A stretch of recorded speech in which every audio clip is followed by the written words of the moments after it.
You know that feeling when you check your email even though you shouldn't? Like your brain is saying, don't do it, but your fingers have already typed in the password. I was standing on our hotel balcony in Santorini. The sky was this ridiculous shade of blue that doesn't even look real in photos. Nathan was still asleep inside, sprawled across our bed with the white sheets tangled around him. 2 days into our honeymoon. 2 days. I don't know why I checked my work email. Habit, I guess. Addiction, probably.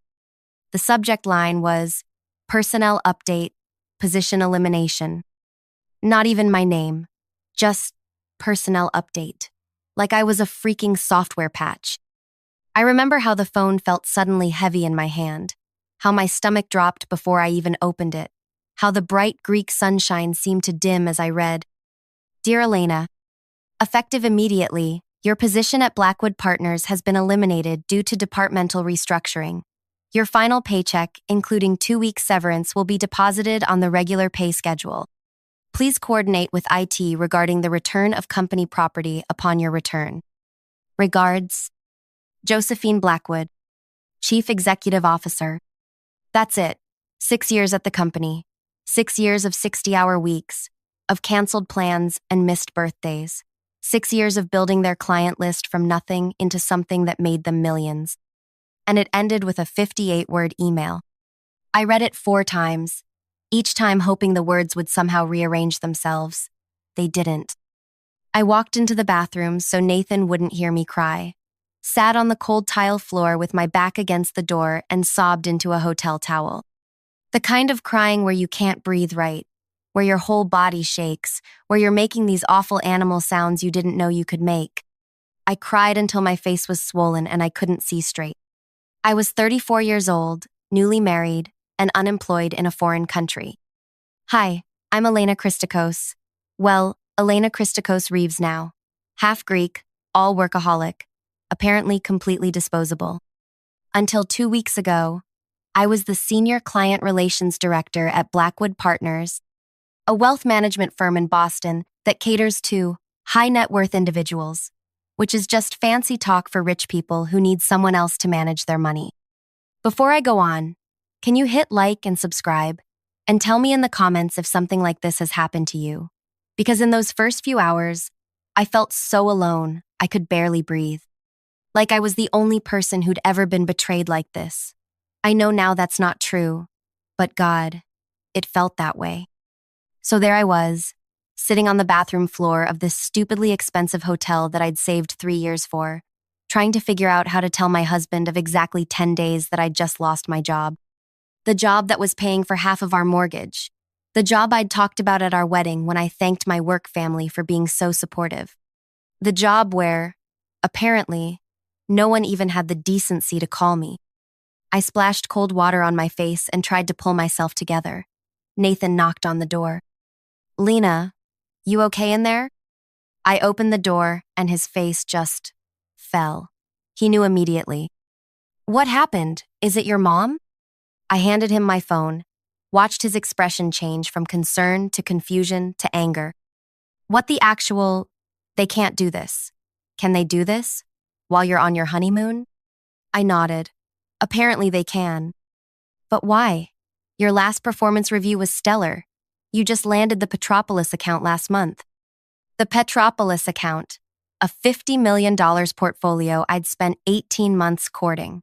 Dinners, presentations, weekend calls. Mr. Petropoulos was a fellow Greek-American who'd built a shipping empire and wanted someone who understood family values to handle his money. Josephine had practically wept with joy when I closed that deal. I don't know why, I said, which wasn't entirely true. I had suspicions. Nathan pulled me into a hug, and I could feel his heart racing. He was angry in a way I couldn't be yet. I was still in shock. We're going to figure this out, he said into my hair. But first, we're turning off your phone and having breakfast. They don't get to ruin our honeymoon. So I did what my husband asked. I turned off my phone. We ate Greek yogurt with honey and fresh figs on our balcony. We talked about anything except work. And for about 3 hours, I almost forgot. But at lunch, sitting at this little taverna by the water, something in me couldn't take it anymore.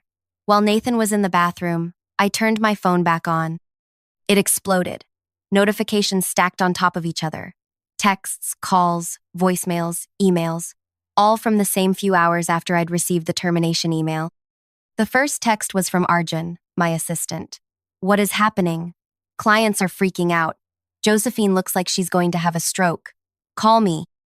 The next was from Daniela in the legal department. "Elena, the Blackwood sisters are in full meltdown. Marcella just screamed at Josephine in front of everyone. I've never seen anything like it." Then I saw a text from Rex, our head of security. "They've asked me to revoke your access, but I'm having technical difficulties. You've got 48 hours before I have to comply." But the message that made me gasp out loud was from Thomas, our client services coordinator. 47 of our biggest clients are threatening to leave unless we get you back. They said they only signed because of your personal involvement. Josephine is beside herself. The board called an emergency meeting. What do you want us to do? 47 clients. That's over 80% of our high-value portfolio. Billions of dollars walking out the door. Because of me.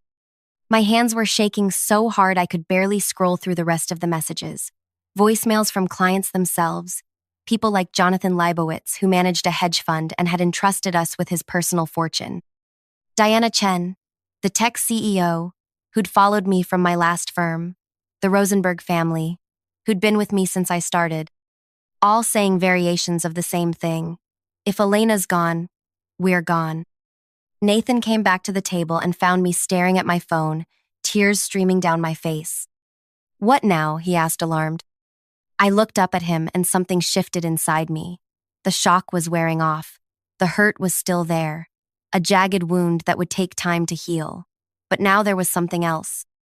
A slow-burning ember of something that felt dangerously close to power. "I think," I said slowly, "I just realized how badly Josephine miscalculated. Let me back up a bit. You need to understand Blackwood Partners to understand what happened. The firm was founded by 3 sisters, Josephine, Marcella, and Regina Blackwood, who inherited their father's investment business. Josephine, the oldest, was CEO. She had the financial acumen and the killer instinct. Marcella, the middle sister, was the relationship builder, the one who made clients feel special. Regina, the youngest, handled operations and kept the machine running. I was hired by Marcella 6 years ago. She found me at a competitor where I'd hit a ceiling. Too young, too female, too ethnic, to advance beyond a certain point. Marcella saw something in me. She mentored me. Within a year, I was handling their top-tier clients. Within 3 years, I was bringing in more new business than anyone else at the firm. The thing is, wealth management isn't just about numbers. It's about trust. These clients aren't just handing over money. They're handing over their security, their children's futures, their legacies. They need to believe you care about those things as much as they do. And I did. I remembered their kids' names, their anniversaries, their food allergies. I called when they were sick. I sent handwritten notes. I answered their texts at midnight. Not because some management book told me to, but because I genuinely cared. The problem? About a year ago, Marcella got sick. Breast cancer, stage 3. She stepped away from day-to-day operations to focus on treatment. And something in Josephine changed. She'd always been the colder sister, the numbers person. But without Marcella as a buffer, Josephine's focus narrowed exclusively to the bottom line. Staff wellness programs? Cut. The annual client appreciation event? Downsized to a virtual webinar. The personal touches that Marcella had insisted made us special? Deemed inefficient. I pushed back, quietly at first, then more forcefully as I saw client satisfaction scores start to dip. I went around Josephine directly to Regina, who still had enough pull to preserve some of what made us different. Then came the final straw. 3 weeks before my wedding, Josephine called me into her office. "Elena, we need to talk about your client load. I'm concerned it's becoming unwieldy." I remember being confused. My clients were happy. Our retention rate was nearly 100%. "I'm handling it fine," I said. "The client satisfaction surveys." "This isn't about satisfaction," she cut me off. It's about efficiency. You're spending too much time on individual attention. We need to standardize our approach. Then she dropped the bomb. I'm reassigning the Petropolis account to Bradley. Bradley Winters, Harvard MBA, Josephine's new golden boy. The kind of guy who calls older women sweetheart and interrupts you to explain your own ideas back to you. Mr. Petropoulos specifically requested me, I argued. He won't stay if you move him. Josephine's smile was thin. We'll manage the transition. I've already discussed it with Bradley. Already discussed it. Without me, the account I'd brought in, the client who trusted me. I wish I could say I maintained my composure. I didn't. This is a mistake, I said, my voice rising. Bradley doesn't have the relationship skills for these clients. They don't want a template approach. They want someone who treats them like individuals. That's an outdated model, Josephine replied. Modern wealth management is about systems, not personalities. We can't have clients too attached to individual advisors. It creates vulnerability. I stared at her. These relationships are why they choose us over Goldman or Morgan Stanley. It's our differentiator. It was Marcella's approach, she said dismissively. And while my sister has many qualities, business strategy isn't one of them. That's when I knew. This wasn't about efficiency. This was a power play. With Marcella sidelined, Josephine was dismantling her sister's vision and replacing it with her own. And I was collateral damage. I left the meeting seething but professional. I had my wedding coming up, a honeymoon planned. I decided to let it lie until I returned. We could have a proper conversation when I wasn't stressed about seating charts and flower arrangements. Little did I know, Josephine had already made her decision. The rest of that day in Santorini is a blur. I remember Nathan canceling our sunset cruise. I remember sitting on our balcony making calls, the beautiful view completely wasted on me. I called Arjun first. My God, Elena, it's chaos here, he said. His voice hushed like he was hiding in a supply closet. Josephine announced your departure in yesterday's morning meeting like it was a normal staffing update. By noon, word had reached the clients. The Rosenbergs called first, then the Chens, then it was like dominoes. What exactly are they saying? I asked. That they'll pull their accounts if you're not reinstated, Mr. Lebowitz said. And I quote, I don't trust my money to algorithms and spreadsheets.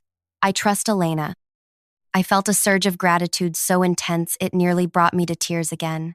These people, many of whom I'd never even met in person because of COVID, were going to bat for me. Has Josephine reached out to you?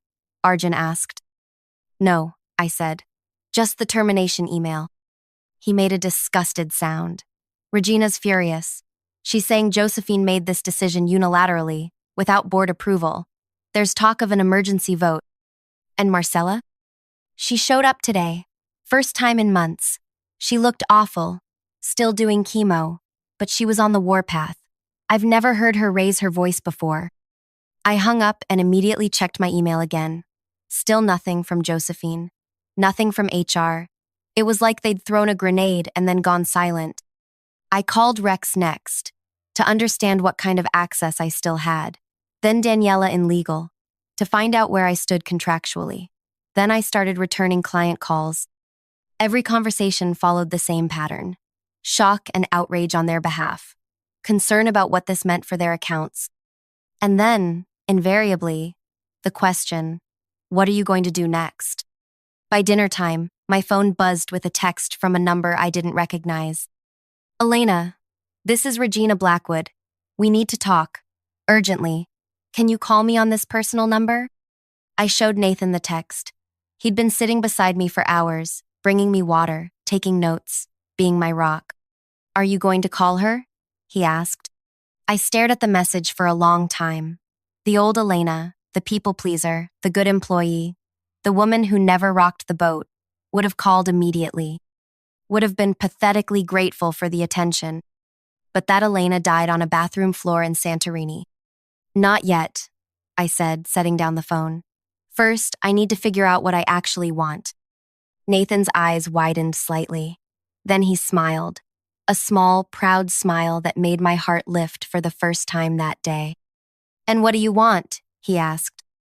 I looked out at the darkening Aegean Sea, at the lights coming on across the caldera, at the first stars appearing in the sky. I want them to know exactly what they've lost, I said. It's funny how clarity hits you sometimes. Not in a lightning bolt moment, but in these quiet little waves that add up until suddenly the path forward is just obvious. Nathan and I stayed up until 3 a.m. that night. The hotel balcony, a bottle of wine, 2 legal pads. We made lists. We ran numbers. We played out scenarios. Somewhere around 1 a.m., he looked at me across the table and said, "You know you don't have to go back there, right?" I blinked at him. "What do you mean?" "I mean these clients. They're following you, not the Blackwood name. You've essentially been running a business within a business for years." I'd never thought of it that way. I was so busy being a good employee, I'd ignored the leverage I'd built. These relationships weren't company assets. They were human connections. They were mine. By sunrise, I had a plan. Not a perfect one, not even a fully formed one, but a direction.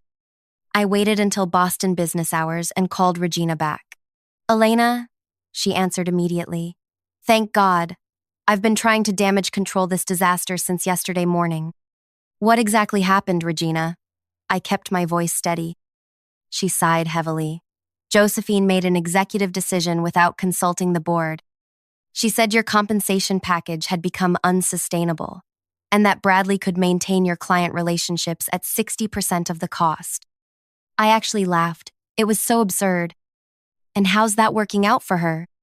The Leibowitz call alone was a 40-minute dress, down that ended with him threatening to tell every member of his golf club to pull their investments. The Chen portfolio is already in process to transfer. "The Rosenbergs are livid." She paused. "We need you back, Elena. The board is meeting at 4 today." I took a deep breath. "I appreciate that, Regina, but I need you to understand something. Even if you vote to bring me back, I'm not sure I want to return to a company where the CEO can fire me on my honeymoon with a form email." Silence on the line. "What do you want?" she finally asked. Smart woman, getting right to negotiation. "I want to finish my honeymoon first," I said. "Then we'll talk terms."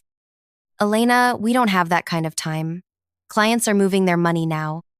"Then I suggest you find a way to stall them," I replied, "because I'm not cutting my honeymoon short to fix Josephine's mistake." After I hung up, Nathan looked at me with a mix of awe and concern. "You just stood up to Regina Blackwood," he said. I nodded, surprised at myself. "I did." "Are you actually considering going back?" I stared out at the perfect blue sea. On my terms. Or not at all. I'd like to say I spent the rest of the honeymoon blissfully disconnected, focusing only on my new husband and the beautiful Greek islands. But that would be a lie. Every morning, I spent an hour returning client calls and emails. Not as a Blackwood employee, but as Elena, their trusted advisor who wanted to keep them informed. I never said I was coming back. I never said I wasn't. I just listened to their concerns and assured them I was working on a solution. The rest of each day, I tried to be present with Nathan. We hiked, we swam, we ate incredible food, we made love in our ridiculously expensive hotel room. But always, in the back of my mind, gears were turning. On day 5, Regina texted, "Board voted 2-1 to offer you your position back." Josephine opposed. Of course she did. I replied, "Thank you. We'll discuss when I return." On day 7, Arjun texted that Bradley had been pulled from a client call after he couldn't answer basic questions about the Petropoulos portfolio structure. Mr. Petropoulos had apparently said, "Get me someone who knows what they're talking about or get me Elena." On day 9, Marcella called from her personal phone. "Elena," her voice was weaker than I remembered, strained from her treatments. "I'm so sorry about all this. I never would have let it happen if I'd known." My anger softened a bit. Marcella had always been good to me. "I know that," I said. "How are you feeling?" "Like hell," she answered honestly. "But the doctors are optimistic. Another round of chemo, then surgery." She paused. "The firm needs you, Elena. I need you." I closed my eyes. That's the thing about manipulation.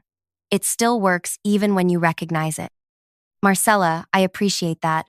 but Josephine made her position very clear. Josephine is. She searched for words. My sister is brilliant with numbers, but terrible with people. Always has been. She sees relationships as inefficiencies. That's a fundamental difference in business philosophy, I said. Yes, Marcella agreed. And that difference is destroying what my father built. Her voice cracked. Please, just come to a meeting when you get back. Hear our offer. I promised I would listen. Nothing more. I spent the last day of my honeymoon drafting an email to my most loyal clients. Not a mass email, individual messages to each of them.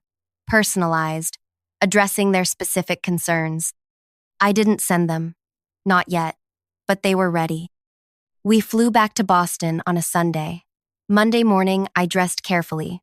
A charcoal gray suit, my best silk blouse, the pearl earrings my grandmother left me. Armor. You look like you're going to war, Nathan observed as I applied my lipstick. I caught his eye in the mirror. I am. The Blackwood offices occupy 3 floors of a gleaming tower overlooking Boston Harbor. I'd spent more time in that building than in my own apartment for the past 6 years. As I walked through the glass doors, the security guard did a double take. Mrs. Christakos. Reeves now, right? We didn't expect. I have a meeting. I cut him off politely, sliding my now useless badge across the desk. Can you let them know I'm here? The executive conference room was on the top floor. Floor-to-ceiling windows with views that were supposed to impress clients. All 3 Blackwood sisters were waiting, along with Harold Chen from the board and someone I didn't recognize. A woman in her 50s with a severe bob and a legal pad. Josephine stood first, extending her hand like we were meeting for the first time. Elena, thank you for coming. I shook her hand but said nothing, taking the seat across from her. Regina looked anxious. Marcella exhausted but determined. I want to begin by acknowledging that the handling of your position elimination was unfortunate, Josephine began, reading from prepared notes. Unfortunate, I repeated flatly. Yes, the timing was poor and the communication method was impersonal. For that, I apologize. The woman with the legal pad nodded approvingly. Ah, the PR handler, of course.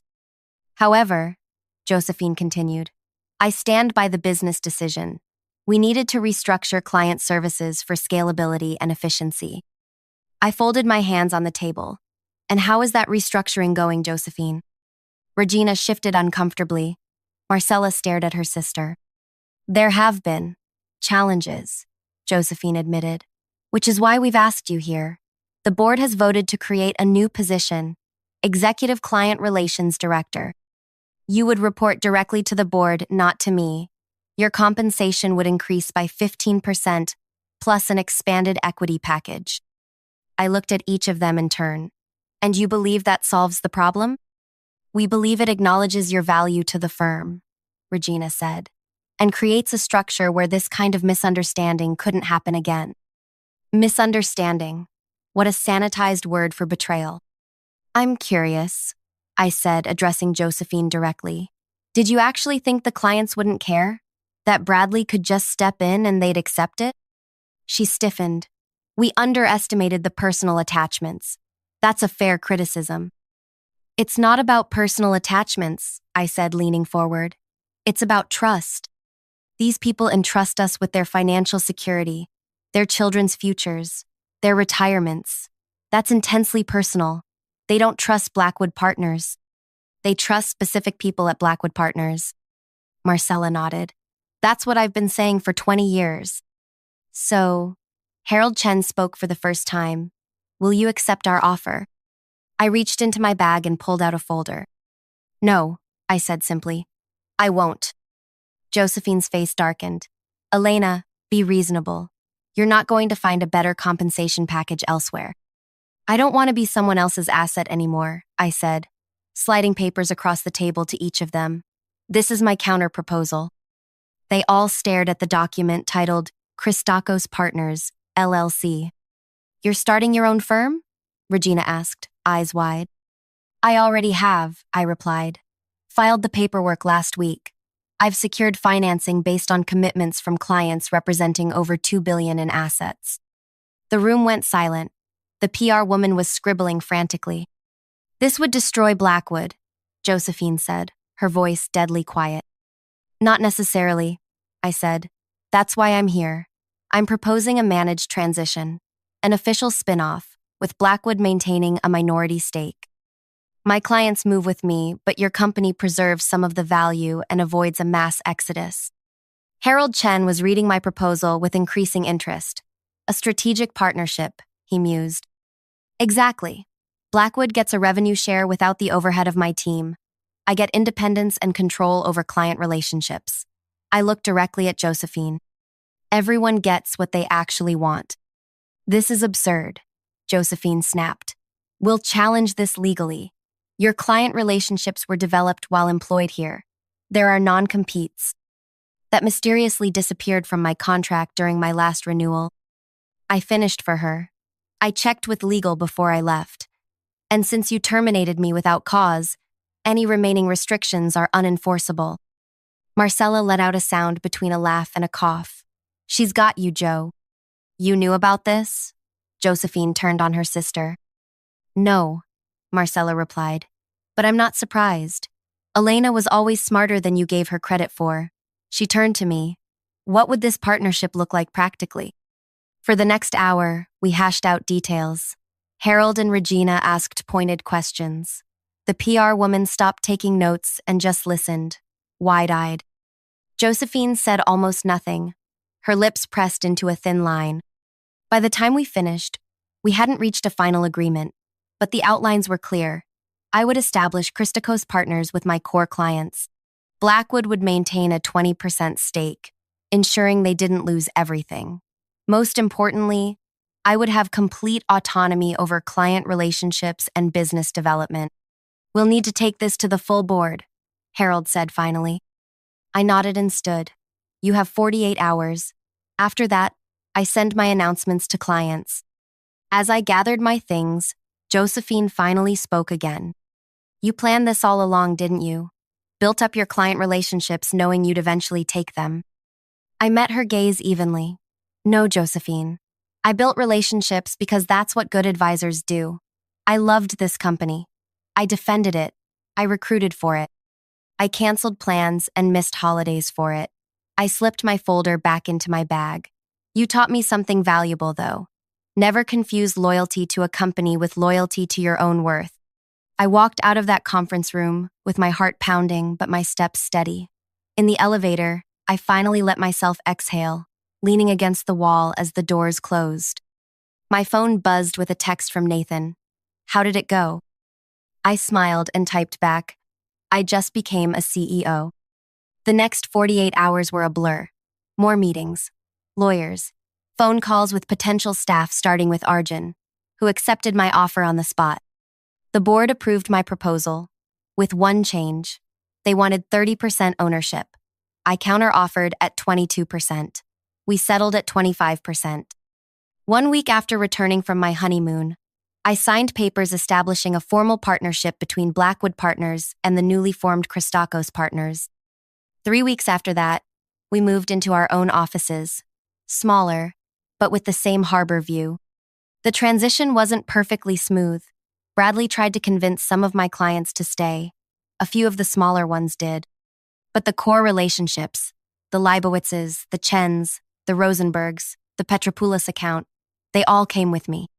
In the end, I took 52 clients representing nearly 65% of Blackwood's high net worth portfolio. Josephine resigned 2 months later. Pursuing other opportunities, the press release said, Regina became CEO, with Marcella taking a more active board role as her health improved. It's been 18 months now. Christakos Partners is thriving.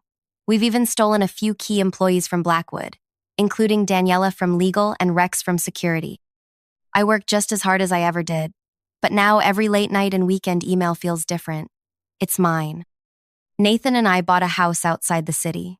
Sometimes when I can't sleep, I still think about that moment in Santorini sobbing on the bathroom floor, feeling like my world had ended.